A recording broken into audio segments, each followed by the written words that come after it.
Count Dooku was one of the most skilled, precise, and elegant warriors in the Jedi Order, even long before he turned to the dark side and became Darth Tyrannus.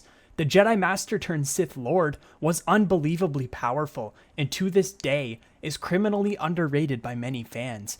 But it seems he's finally getting more of the love he deserves following his appearances in Tales of the Jedi, which did wonders for fleshing out his character on screen. Sure, we've had novels like Jedi Lost, Dark Disciple, Master and Apprentice, among many others, but obviously a Disney Plus series is going to get several more eyes on it. Tales of the Jedi did an excellent job of diving deeper into Dooku's psyche and reasoning as to why he became disillusioned with the Jedi Order. But my favorite episode was definitely the Sith Lord, when we saw Dooku make his final decision to side with Palpatine, dueling and getting the best of Yaddle, marking his first Jedi kill. But what exactly makes Dooku one of the most fearsome duelists to ever wield a lightsaber? Let's talk about it. Count Dooku was a practitioner of the second form of lightsaber combat, Makashi.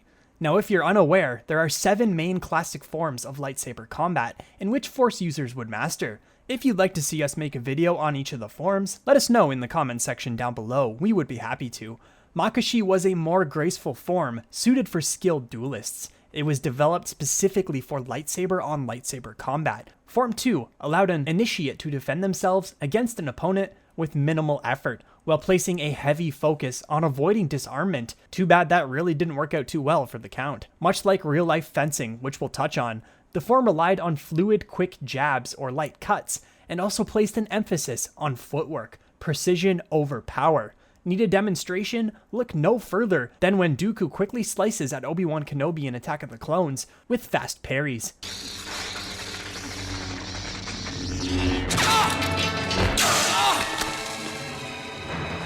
Had Anakin not been there, and Yoda not shown up, Kenobi would have been a dead man. Makashi was at its best when used against a single opponent with a single blade, but allowed more skilled users like Dooku to hold their own against multiple challengers at once. We see this in Clone Wars, when Dooku takes on his former assassin Asajj Ventress and 2 Night Sisters, not to mention he was drugged, blind, and had just woken up.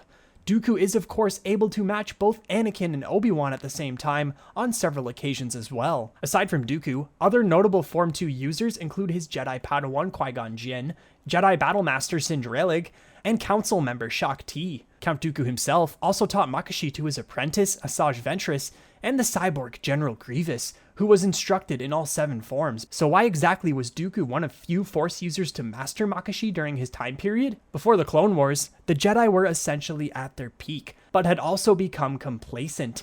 Before Maul revealed himself in The Phantom Menace, "At last we will reveal ourselves to the Jedi. At last we will have revenge." The Sith were believed to have been extinct for 1,000 years. In reality, they were plotting from the shadows and abiding by Darth Bane's rule of 2. Always 2 there are. No more, no less. A master and an apprentice. This meant that the Jedi really wouldn't have to worry about fighting another lightsaber user. That's why most Jedi younglings would first be taught Form 1, Shi-Cho. Also Form 3, Sorisu, notably mastered by Obi-Wan Kenobi, would prove more useful for the time period than Makashi, as any real threat a Jedi would face would more than likely be a pirate or a smuggler armed with a blaster. I mean, why bother learning to duel with other lightsaber practitioners when that wasn't something the Jedi were really facing at the time? The majority of their training needed to focus on blast deflection. For all of its effectiveness, however, Makashi did still have its weaknesses, notably, as we mentioned, against projectiles like blasters, which is why the form became relatively obsolete and was used by very few. Makashi also left itself open to opponents with superior physical strength. Those quick jabs and lunges that Dooku would rely on could leave him open to being overwhelmed by a stronger opponent with more momentum behind their swings. This weakness would leave practitioners especially open to those who mastered Form 5, Gemso, such as Anakin Skywalker. More inexperienced brutes like Savage Opress, however, were manageable for the experienced Count. Sloppy. But when Dooku decided to toy with Anakin and coax him into using his hate and anger during their duel on the Invisible Hand in Revenge of the Sith, "Sense great fear in you, Skywalker. You have hate. You have anger. but you don't use them. It didn't take too long for the Chosen One to overwhelm and disarm Darth Tyrannus with his brute strength and rage. Coaxing Anakin into tapping into his emotions would be Dooku's undoing. That and the fact that Palpatine was ready to replace him with a new apprentice. One far younger and more powerful. Ironically, Vader himself would go on to study and master Form 2 as well, incorporating it into his own fighting style.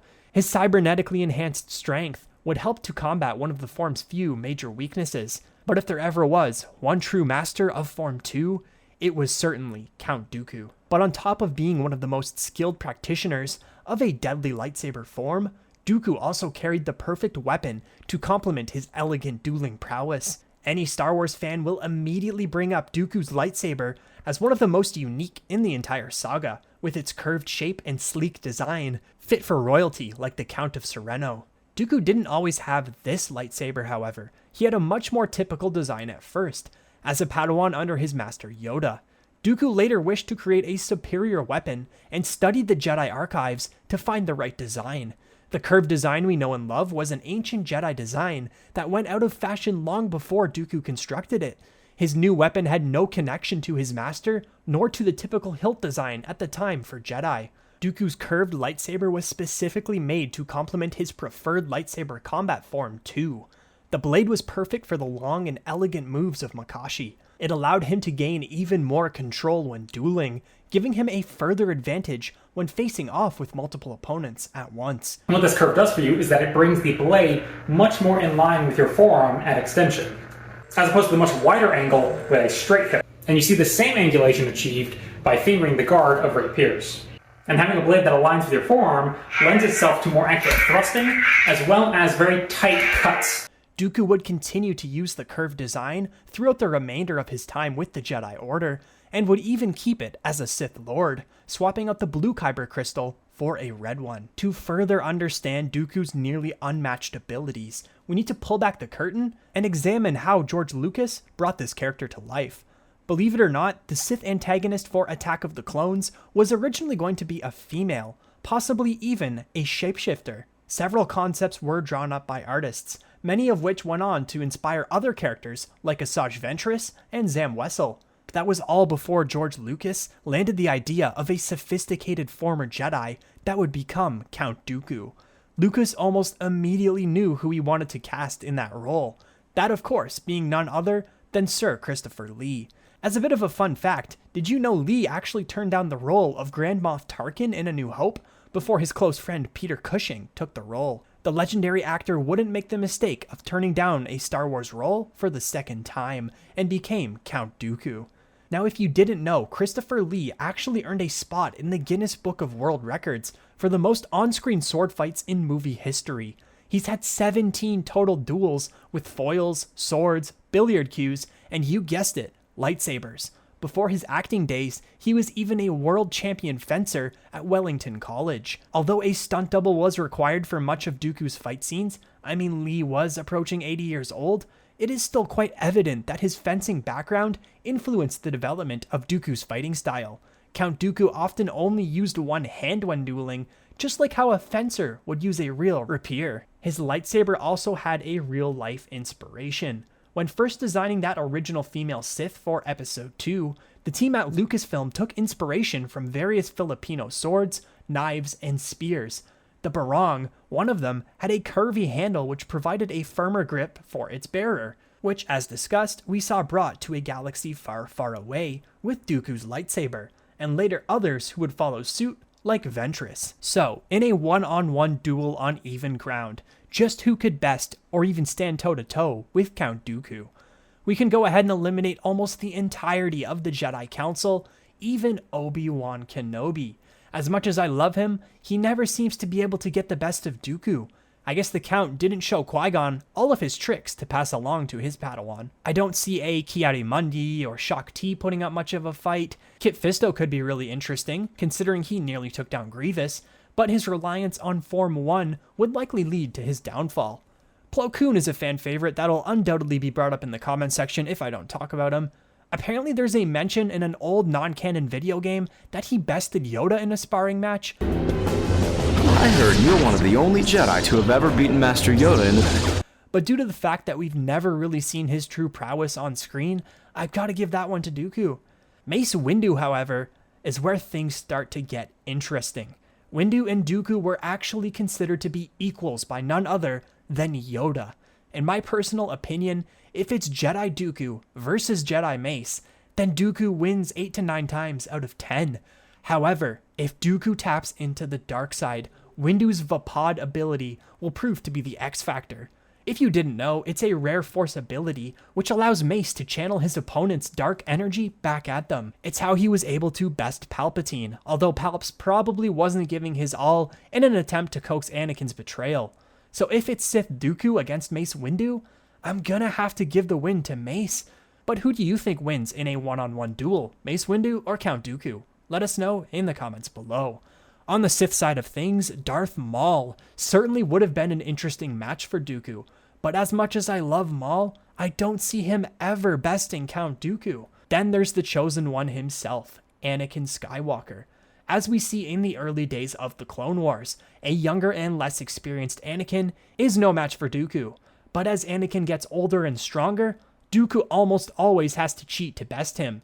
Anakin is just too strong for the aging Count come Revenge of the Sith, especially when his hate comes out. Anakin is definitely taking the W here. Finally, there are two people that beat Dooku absolutely 100% of the time, both being his masters throughout his lifetime, Yoda and Darth Sidious. Sure, Dooku is able to hold his own against Yoda in Attack of the Clones, but we both know Yoda would have bested him had the fight gone on much longer. And Palpatine, yeah, Dooku can't touch him. Palpatine was actually younger than his apprentice and significantly more powerful. But only being bested by Mace, Anakin, Yoda, and Palpatine in the entire Star Wars galaxy is incredibly impressive, and that is why Count Dooku is one of the most fearsome duelists in all of Star Wars. Would you like us to explore other lore topics discussed in this video? Maybe there's another character's fighting style we should analyze. Let us know in the comments below. As always, thank you so much for watching this video. Please drop a like if you did enjoy. Until next time, may the Force be with you. Red 5 standing by.